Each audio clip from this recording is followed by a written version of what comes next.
Good day, tourists, and welcome here in the Philippines. First of all, let me introduce myself first. I am Jasmine Morales. I'm the first one of the 4 guides that will take you on this virtual tour of Region 5, the Bicol region. And at the end of this tour, one of the guides will ask you some situational questions about the destination. So once again, tourists, welcome to the land of the true Bicolanos.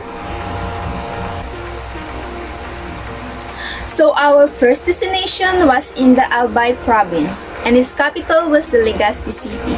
At the center of its tourist attraction is the Mayon volcano. This is the most famous volcano in the Philippines, with a perfect cone shape and towering at almost 8,000 feet above sea level. It lies at the center of 3 cities and 15 municipalities in Albay. Mayon name was derived from the local word Magayon, meaning beautiful, as what we expected. Furthermore, the Mayon volcano was the most active volcano in the Philippines, with 49 eruptions in 1616, and the worst Mayon volcano explosion, which killed 1,200 people in Cagsawa and Budiao, occurred on February 1, 1814. The second tourist attraction was the Vera Falls. This site was located at the bottom of a ravine in Barangay Bulang. It is a waterfall set amidst a backdrop of diverse flora and fauna within the richly forested Mount Mulinaw.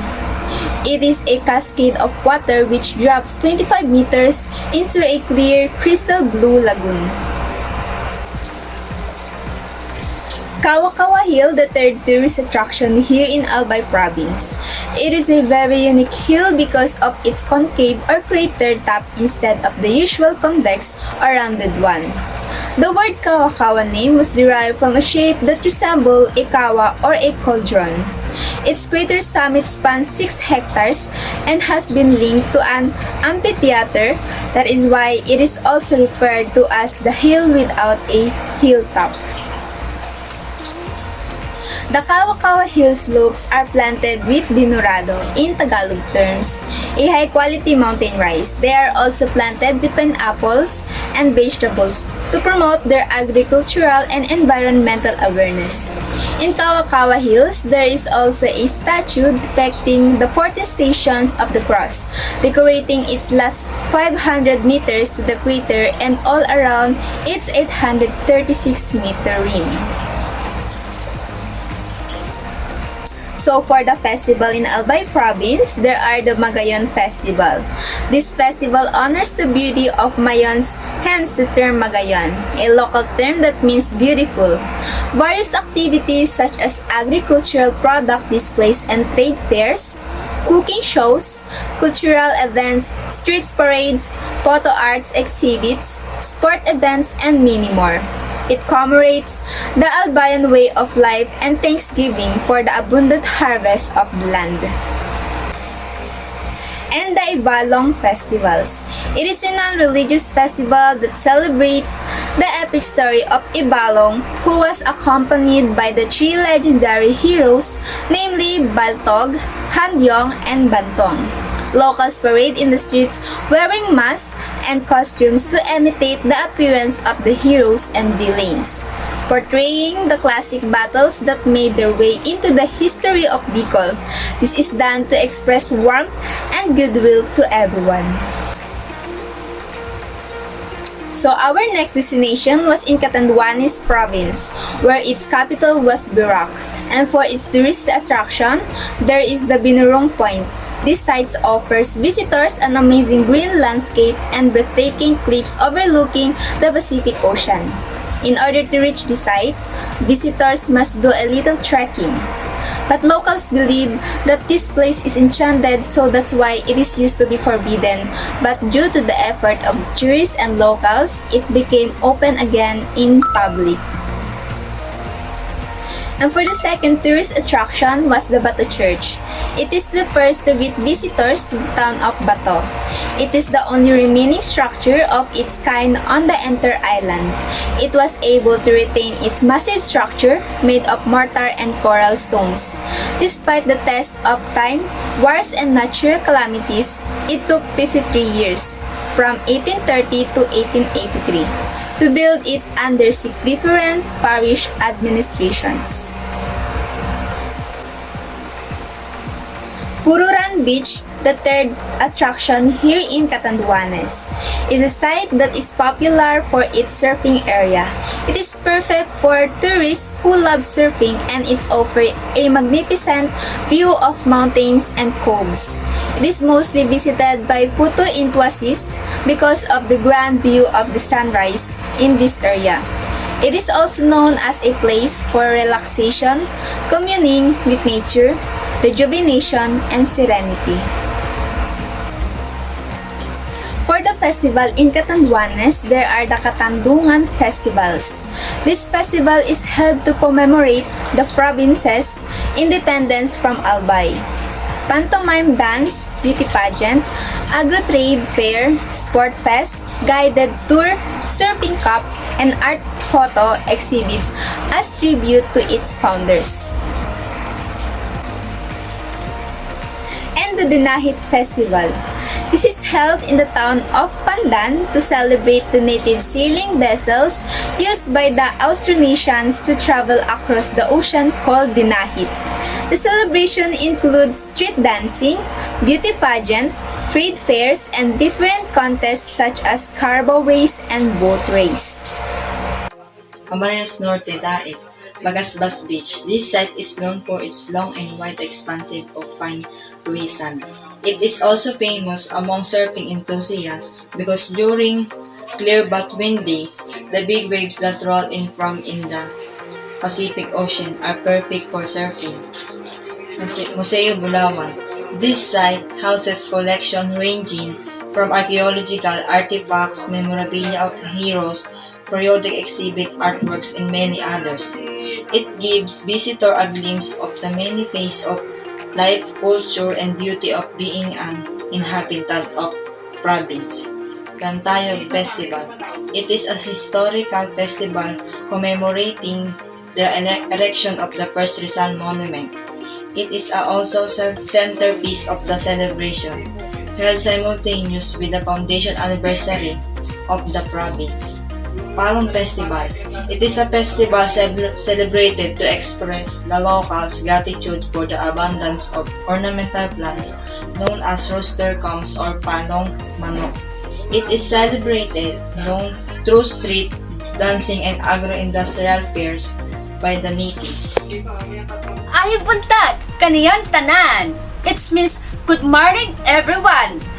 On behalf of our travel and tourists, I am Camille Valenzuela, or you can call me Camilin, your tour guide for today. Did you know that the Masbate is an island province with blessed with excellent natural tourist spot and regional festivities in the Philippines? This province is the Astrio capital of Philippines. Masbate province is a part of Luzon, Bicol region as the archipelago with 3 main islands. Our first destination will be Buntod Sandbar and Marine Sanctuary. This site is famous since it is the first established marine sanctuary in the city, when the hard and soft coral covers highlights the underwater scenes. By Buksong Marine Sanctuary. This is a 50 heritage marine sanctuary that offers visitors the experience of seeing frog corals and diverse marine animals in the air. In the last part of the destination highlights will be Tattoo Islands. This site has a number of opening of various sites that leads to an underground lagoon where to see snakes and bats rides. This is also called Minalo Islands. And now, let's go to the Masbate Festival. Are you all guys excited to see the festival to Masbatenga? Now, let's go! Our first festival is the Lambay Buntek Dance Festival. This dance has to be organized by the Cultural Center of the Philippines as one of the official folk dance of Philippines. And the best festival in the Masbate is Redeo Masbate. This festival is celebrated annually to showcase 10 competitive radio center. And the third best festival in Masbate is Figure of 8. Figure of 8 is a competition where men cross around a group of barrel. There are also exciting events of humans such as calf, wrestling, calf wrestling, and calf run. This event is the only one radio show in Asia. Camarines Sur Water Sports Complex. This park was designed for wakeboarding and water skiing. It is also offers BMX trail, motocross, and skateboards. It is located in the provincial capital complex of Quezon, Camarines Sur, and Pili. Our Lady of Penafrancia Church. This Catholic church houses the image of Our Lady Penafrancia. It was built in 1711 by the Archbishop Miguel Covarrubias, and second church was built by Bishop Isidro de Arevalo in 1750. Kalugnitan Cave. This is natural attraction that contains naturally carved pillars and stalactite formations that are very magnificent in its interiors and is home to millions of bats. Tinagba Festival. This festival was derived from the early rituals of the ancient Bicolanos, offering their harvest to their own gods as form of thanksgiving and to seek favor for a more bountiful harvest throughout the year. They celebrate with a long parade of bull and carabao carts carrying newly harvested crops and is decorated colorfully. It commences with a mass before the Emerald Grotto and Calvary Hills, where all the offerings are blessed and distributed to indigent families. Katagatan Festival. This festival is held to celebrate the beauty of the sea with the racing of outrigger boats. It showcases grand display of colorful sail set against the backdrop of Albay Gulf. There are participants from different parts of the province wherein winners will receive a big cash prizes and earn the honor of being the most skilled sailor. Mount Pulusan. It is an active volcano and is home to Blackbird Lake, which is known for its surfing teams. The thrill of hiking in real-life volcano is what makes this mountain popular to visitors. Pagururian Island. This site is popular for its beautiful lagoon enclosed by jagged rock walls.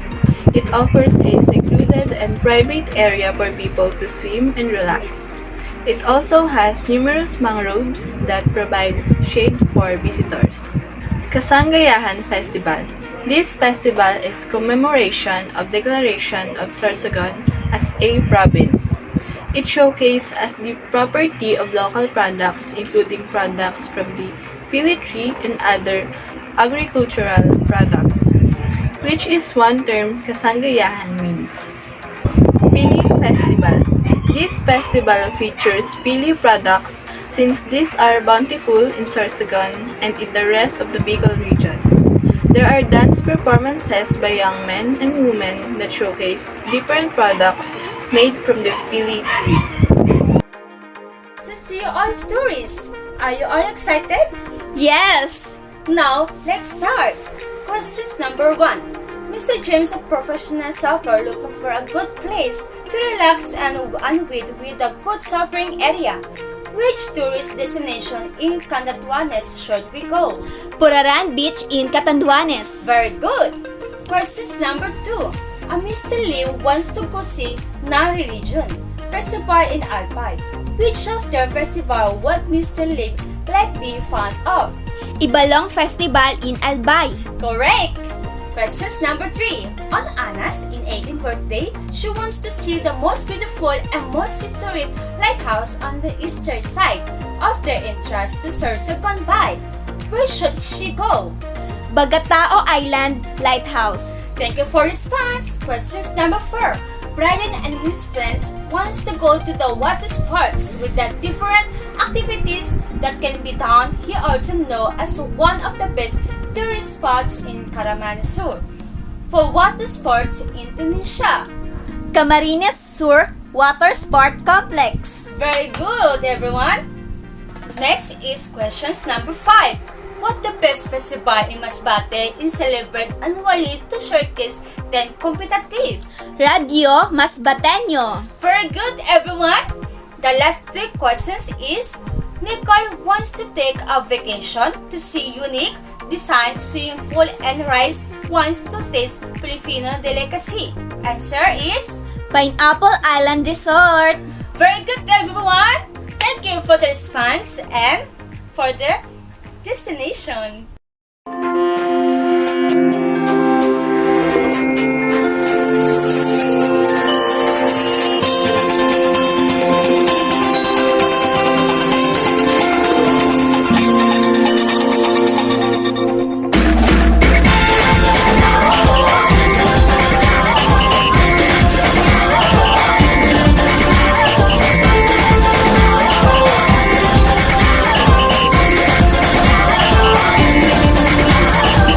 Minsa'y natuwa ang may likha, 7,000 pulo ang ginawa.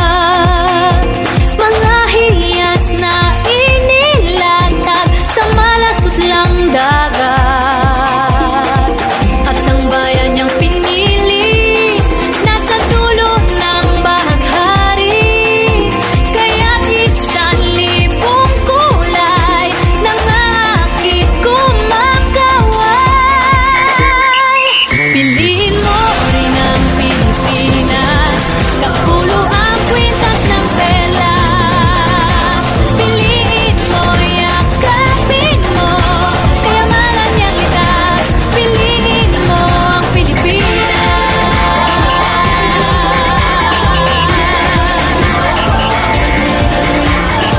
Kasayahang di mapatid, ramdam sa bawat awit.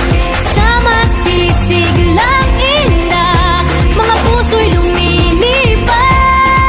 Piliin mo rin ang Pilipinas, kapulo ang kwintas ng perlas. Piliin mo, yakapin mo, kayamanan niyang likas. Piliin mo ang Pilipinas.